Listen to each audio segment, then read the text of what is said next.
Stock exchange वो जगह है जहां निवेशक विभिन्न वित्तीय साधनों में व्यापार कर सकते हैं, जैसे शेयर, बॉन्ड और डेरिवेटिव। स्टॉक एक्सचेंज एक मध्यस्थ है जो शेयरों की खरीद बिक्री की अनुमति देता है। भारत में दो प्राथमिक stock exchange Bombay stock exchange (BSE) और नेशनल स्टॉक एक्सचेंज (NSE) हैं। इसके अलावा एक प्राथमिक बाजार है जहां कंपनियां पहली बार अपने शेयरों की सूची देती हैं। दूसरा बाजार निवेशकों को प्रारंभिक सार्वजनिक पेशकश (IPO) के दौरान जारी किए गए शेयरों को खरीदने और बेचने की अनुमति देते हैं। स्टॉक मार्केट कैसे काम करता है, इसके बारे में जानने के लिए कुछ सरल बिंदु। स्टॉक मार्केट का कार्य। भारतीय स्टॉक मार्केट में निवेश करने के लिए कदम। स्टॉक मार्केट का कार्य शेयर बाजार कैसे काम करता है, इसके बारे में पता करना आवश्यक है। पहले आप व्यापार की मूल बातें जान ले। यहाँ विस्तार से समझाया गया है। प्रतिभागियों, भारतीय stock exchange board (SEBI), stock exchange broker और व्यापारी निवेशक स्टॉक एक्सचेंज वित्तीय उत्पादों में व्यापार करने के लिए एक मंच प्रदान करता है। व्यापार से पहले कंपनियों, उनके शेयरों की सूची, दलालों, व्यापारियों और निवेशकों को SEBI और एक्सचेंज BSE, NSE या क्षेत्रीय एक्सचेंजों के साथ पंजीकरण करना होता है। भारतीय स्टॉक मार्केट में निवेश करने के लिए कदम। IPO। कंपनियां SEBI के साथ एक मसौदा प्रस्ताव दस्तावेज दर्ज करती हैं। इस दस्तावेज में कंपनी प्रति शेयर कम की गई आमदनी, मूल्य बैंड और अन्य विवरण के बारे में जानकारी शामिल होती है। कंपनी प्राथमिक बाजार में IPO के माध्यम से निवेशकों को अपने शेयर प्रदान करने की मंजूरी देता है। वितरण। कंपनी IPO के माध्यम से बोली लगाने वाले कुछ या सभी निवेशकों को शेयर जारी करती है। शेयरों को फिर शेयर बाजार, द्वितीयक बाजार पर सूचीबद्ध किया जाता है ताकि व्यापार को सक्षम किया जा सके। यह मंच शुरुआती निवेशकों के लिए अपने शेयर बाजार के निवेश से बाहर निकलने का एक माध्यम है।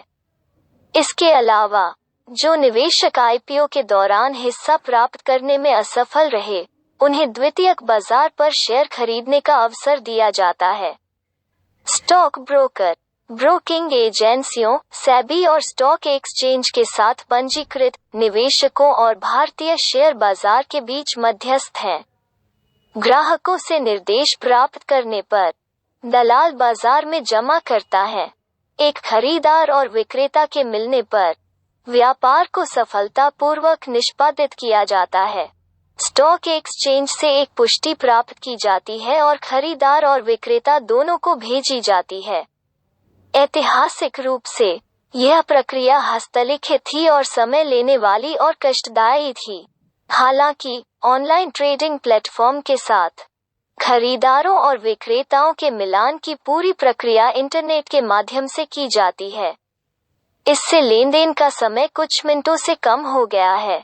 बहरहाल, हजारों संभावित निवेशक हैं और उन सभी को एक स्थान पर परिवर्तित करना असंभव है। स्टॉक एक्सचेंज और ब्रोकिंग एजेंसियां इस स्थिति में महत्वपूर्ण भूमिका निभाती हैं। आदेश प्रसंस्करण। यह तब होता है जब दलालों द्वारा अपने ग्राहकों की अदला बदली की प्रक्रिया होती है। पूरे प्रक्रिया में कई दल शामिल हैं। जब खरीदारों और विक्रेताओं का मिलान किया जाता है, तो स्टॉक एक्सचेंज डिफॉल्ट से बचने के लिए दोनों पक्षों को एक पुष्टि भेजता है। निष्पादित ट्रेडों को निपटाया जाता है, जो कि वो प्रक्रिया है जहां खरीदार शेयरों को प्राप्त करता है और विक्रेता अपने फंड को प्राप्त करते हैं। भारतीय स्टॉक एक्सचेंज अपना T+2 निपटान, जहां लेनदेन के दिन से 2 कार्यालय दिवसों के भीतर निपटान होता है। स्टॉक मार्केट की मूल बातें और यह कैसे काम करता है, यह समझने के बाद लाभदायक निवेश और निवेशकों को अनावश्यक जोखिम लेने से रोकता है। निवेश की दुनिया हर किसी के लिए इतनी सुलभ हो गई है कि ज्यादातर लोग अब एक छोटी उम्र से मामूली निवेश शुरू कर सकते हैं। वास्तव में, किसी के निवेश से अधिक लाभांश और मुनाफा प्राप्त सकते हैं जब कोई उन्हें शुरुआती वर्षों में शुरू करते हैं। यदि आप एक नौसिखिया हैं जो शेयर बाजार में निवेश करना चाहते हैं, तो कुछ बिंदुओं को स्पष्ट किया जाना चाहिए।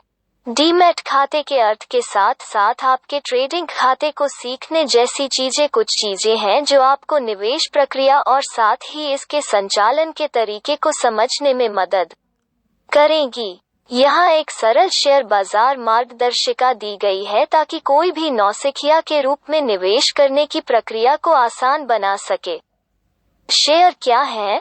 नौसिखिया लोगों के लिए शेयर बाजार की मूल बातों को कवर कौन से शेयर हैं जिनसे शुरुआत करना है को परिभाषित किए बिना असंभव हो जाएगा। इससे पहले कि आप उनमें निवेश शुरू करें, यह बहुत आवश्यक है। जब एक कंपनी शेयर बाजार में प्रवेश करती है ताकि यह पूंजी बढ़ा सकती है, वो ऐसा शेयर जारी करती है। जारी किए गए शेयर कंपनी के संपत्ति की इकाई माप को दर्शाते हैं। उदाहरण के लिए, यदि कोई कंपनी 100 रुपए के 10,000 शेयर जारी करती है, तो इसका मतलब है कि इसकी पूंजी 10 लाख रुपए है। इसलिए कंपनी जितनी अधिक शेयर खरीदती है, उतनी ही अधिक लाभ या हानि का अनुपात कंपनी में देखती है। शेयरों के प्रकार। शेयर आमतौर पर दो प्रकार के होते हैं। वे या तो वरीयता शेयर या इक्विटी शेयरों हो सकता है।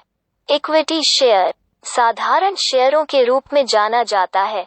इक्विटी शेयर कंपनी के कुल शेयरों का एक प्रमुख अनुपात होते हैं। यदि आपके पास किसी कंपनी में इक्विटी शेयर हैं, तो आपको कंपनी के मुद्दों पर वोट देने का अधिकार है। हालांकि इक्विटी शेयरों के साथ जोखिम शामिल है और आप बाजार में उतार चढ़ाव के खामियाजे का सामना करेंगे। वरीयता शेयर, जैसा कि नाम से पता चलता है, वरीयता शेयर निवेशकों को कुछ विशेषाधिकार प्रदान करते हैं जो इक्विटी शेयर निवेशकों को नहीं मिलते हैं। लाभांश वरीयता शेयर धारकों को वितरित किए जाते हैं और उसके बाद ही वे इक्विटी शेयर धारकों तक पहुंचते हैं। यहाँ तक कि अगर कंपनी समाप्त हो रही है, वरीयता शेयर धारकों को पहले भुगतान किए जाने का लाभ मिलेगा। शेयर बाजार क्या है? नौसिखिया लोगों के लिए शेयर बाजार मूल रूप से एक ऐसा स्थान है जहां शेयर बेचे जाते हैं और खरीदे जाते हैं। शेयर बाजार के दो मुख्य प्रकार हैं, प्राथमिक शेयर बाजार और द्वितीयक शेयर बाजार। प्राथमिक शेयर बाजार यह शेयर बाजार है जहां कंपनियों को निवेशकों द्वारा खरीदे जाने वाले नए शेयर जारी करके पहली बार पूंजी जुटाने का लक्ष्य होता है। आईपीओ इनिशियल पब्लिक ऑफरिंग का संक्षिप्त ऐसी एक विधि है जिसके द्वारा कंपनियों को पूंजी जुटाने का लक्ष्य है। यहाँ निवेशक संबंधित कंपनी से सीधे शेयर प्राप्त कर सकते हैं। प्राथमिक बाजार में शेयरों को कम या अधिक समान मूल्य पर जारी किया जाता है। द्वितीयक शेयर बाजार। द्वितीयक शेयर बाजार में प्राथमिक बाजार में जारी किए गए शेयरों का कारोबार होता है। द्वितीयक शेयर बाजार में आप या तो शेयर खरीद सकते हैं या बेच सकते हैं। इस प्रकार का शेयर बाजार वो जगह है जहां खरीदार और विक्रेता दोनों इस लेनदेन के लिए संपर्क में आते हैं। इस बाजार में शेयर कीमतों में लगातार उतार चढ़ाव होता है, क्योंकि यह खरीदारों के विक्रेताओं के अनुपात पर निर्भर करता है। यदि किसी के पास खरीदारों की तुलना में अधिक विक्रेता हैं, तो किसी के शेयरों की कीमत अधिक मूल्यवान होगी, जबकि यदि खरीदारों की संख्या विक्रेताओं की संख्या से कम होनी चाहिए, तो शेयरों का अवमूल्यन होगा। द्वितीयक और प्राथमिक शेयर बाजार दोनों को समझने के लिए आपको यह समझना होगा कि डीमैट खाता और ट्रेडिंग खाता क्या है, क्योंकि ये दोनों यहाँ आवश्यक भूमिका निभाते हैं।